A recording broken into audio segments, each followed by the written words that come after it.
Family ব্লগটা এখান থেকেই স্টার্ট করলাম। সবাইকে জানাই সকাল সকাল গুড মর্নিং। দেখো সকালবেলা বেরিয়ে পড়েছে আমি আর বোন স্কুটি নিয়ে, যেহেতু আমার বাবা হঠাৎ করে বললো কিছু মাছ আনতে যেতে হবে। বাবা তো আর বাজার টাজার যাই না, সব কিছু বাজার বর যা কিছু আমি আর বোন যাই। তারপরে করে চলে গেলাম একদম দু বোনে স্কুটি চেপে মার্কেটে। যেহেতু মার্কেটে কেন যাচ্ছি, কিছু মাছ কিছু সবজি এইসব কিছু নেবার আছে। তারপর ওখান থেকে চলে এলাম ডাইরেক্ট এটিএমে, যেহেতু এটিএমে টাকা তুলে তারপরে মাছ বাজারে যেতে হবে। যেহেতু বাইরের মাছগুলো যেগুলো বসে না সেগুলো ফোনপে টোনপে অতটা থাকে না।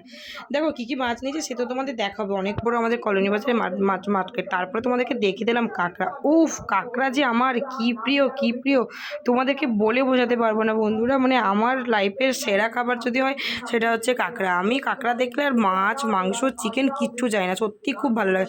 আর এই দিদিটার থেকে আমি সবসময় কাঁকড়া নিই, ঠিক আছে। আর কাঁকড়াটা অনেক ভালো দেয় দিদি। তারপরে দেখো কাঁকড়ার টক খেতে হবে, কালো তেঁতুলের টক খেতে হবে, তাই জন্য তেঁতুল নিয়ে নিয়েছিলাম। তারপরে নিয়ে নিলাম বাবার জন্য টক দই ওটস এইগুলো নিয়ে তারপরে চলে এলাম বাড়িতে। আর বাড়িতে এসে তোমাদেরকে কী কী মাছ নিয়েছি সেটা তোমরা দেখো।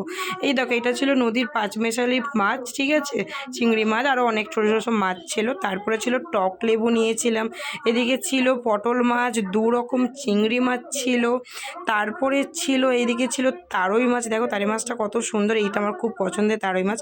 তারই মাছ নিয়েছি। তারপরে নিয়েছিলাম পোনা মাছ নিয়েছি, যেহেতু পোনা মাছের চারা মাছ নিতে বলেছিল বাবার শরীরটা খারাপ ঝোল হবে, তাই জন্য চারা মাছ নিয়েছি। আরও নিয়েছি চেঙো মাছ নিয়েছি, চেঙো মাছের বাটি ভাতে খেতে হবে। চেঙো মাছ কার কার খেতে ভালো লাগে সেটা তোমরা কমেন্ট করে জানিও। আজকের মাছগুলো কীরকম ছিল সেটা তোমরা নিশ্চয়ই কমেন্ট করে জানিও। ভিডিওটা ভালো লাগে লাইক কমেন্ট শেয়ার।